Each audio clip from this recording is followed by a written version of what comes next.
Have you ever wondered why some folks seem to reject the idea of living in harmony with their fellow man?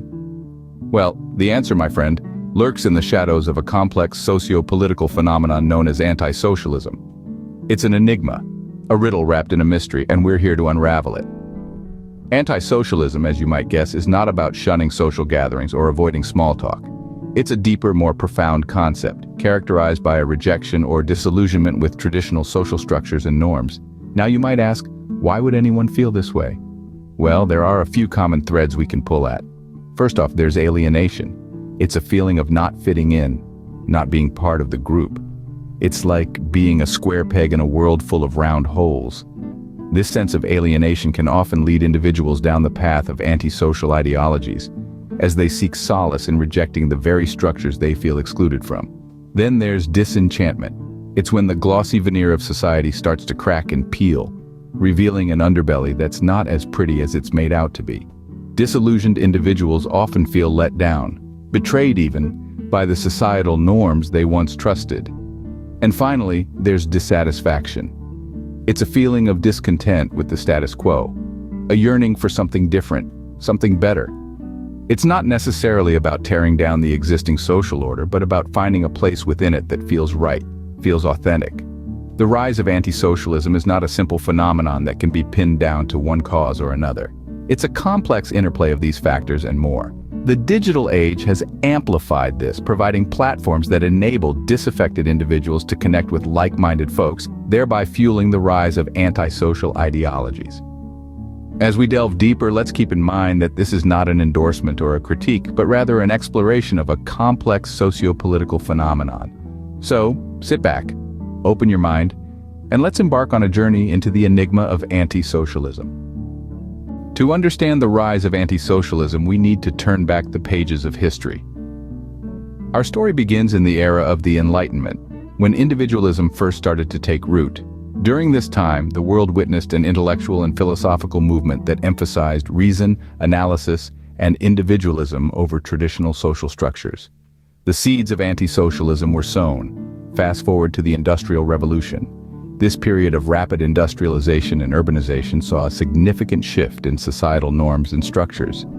People moved from rural areas to bustling cities, often feeling isolated and disconnected in the midst of the crowd.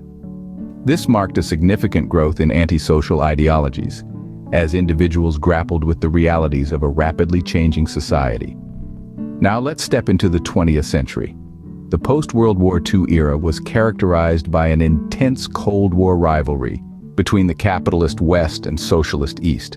This period saw influential figures like Ayn Rand championing radical individualism and rejecting societal norms in favor of personal liberty. Her philosophy resonated with many, further fueling the rise of anti-socialism. However, it was not until the late 20th and early 21st centuries that anti-social ideologies truly gained momentum. The advent of the internet and the rise of digital platforms provided a new space for disaffected individuals to connect with like-minded communities. This digital age played a significant role in amplifying antisocial ideologies, providing a platform for their propagation and acceptance. Throughout history, significant events and influential figures have shaped the trajectory of anti-socialism. From the Enlightenment philosophers who championed individualism, to the industrialists of the 19th century, to the Cold War ideologues and the digital age pioneers, each has played a role in the rise of anti-socialism. History, as it often does, provides us with context, but it's in the present where we see the real impact. In the digital age, the world is at our fingertips, but has this connectivity brought us closer or driven us further apart? It's a question that provokes thought. You see, the digital age, with its myriad of online platforms, has given us a paradox. On one hand, we have the ability to connect with anyone, anywhere, at any time. But on the other, this very same tool can also fuel a sense of isolation and in some cases even foster antisocial ideologies. Let's delve a bit deeper. Picture this: an individual, discontent with the status quo, disillusioned by societal norms, finds solace in the digital world. They discover online communities of like-minded individuals, a haven where their antisocial sentiments are not only understood, but also shared and encouraged. These communities, often hidden in the corners of the internet, serve as echo chambers, reinforcing and amplifying anti-social ideologies. The digital age, in this way, can inadvertently contribute to the rise of anti-socialism. Yet, it's important to remember that the internet is merely a tool, a conduit. It's not the root cause of this phenomenon. The discontent, the disillusionment, the disenchantment, they all existed before. What the digital age has done is provide a platform for these sentiments, a place for them to unite and grow. But it's not all doom and gloom. The same digital platforms that can foster antisocial ideologies can also be used to promote understanding, empathy, and unity.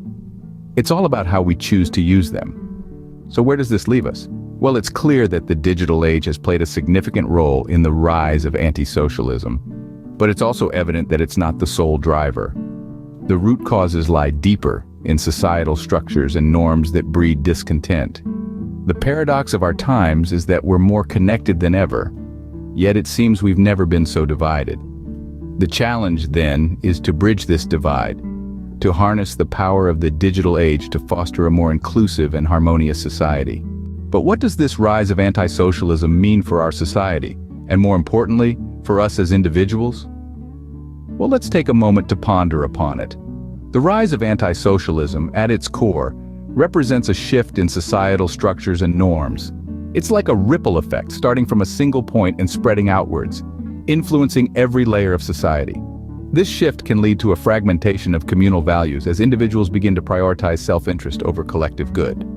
In a society where anti-socialism is on the rise, we might see a decline in communal values and shared beliefs. This could potentially lead to a lack of communal support systems, fostering a sense of isolation and disconnection. In such a society, individuals may feel less inclined to contribute to the collective good and more inclined to focus solely on their personal well-being. On the flip side, this rise in anti-socialism can also fuel an intense form of individualism. When we say individualism, we are talking about the kind that promotes self-reliance and personal freedom. This isn't necessarily a bad thing. It can spur innovation, creativity, and personal growth. However, when taken to the extreme, it can lead to a society where collective needs and concerns are overlooked, and the gap between the haves and the have-nots widens. This shift can also challenge societal expectations.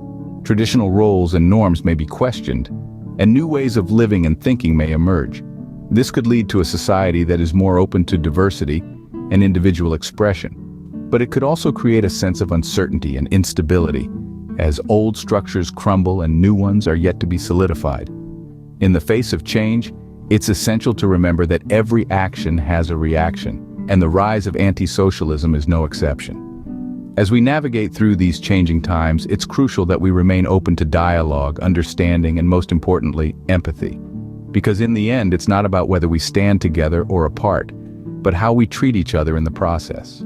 Understanding is the first step, but what can we do to address the rise of anti-socialism? A question that resonates in the minds of many. Addressing the root causes of this complex sociopolitical phenomenon requires a multifaceted approach, a concerted effort to foster inclusivity and a harmonious society. Let's consider the role of education. It's not just about book learning. It's about fostering empathy, understanding, and respect for diversity. Our schools, universities, and institutions of learning should be platforms for dialogue, spaces where different perspectives can be heard and appreciated. We need to encourage critical thinking, yes, but also an understanding of our interconnectedness and the value of community. Secondly, we need to reconsider the narratives we perpetuate in our media and popular culture. The stories we tell ourselves shape our worldview. If we glorify individualism to the extreme and demonize community, we risk fostering a society where everyone feels isolated and disconnected. We need stories that celebrate cooperation, compassion, and the power of community.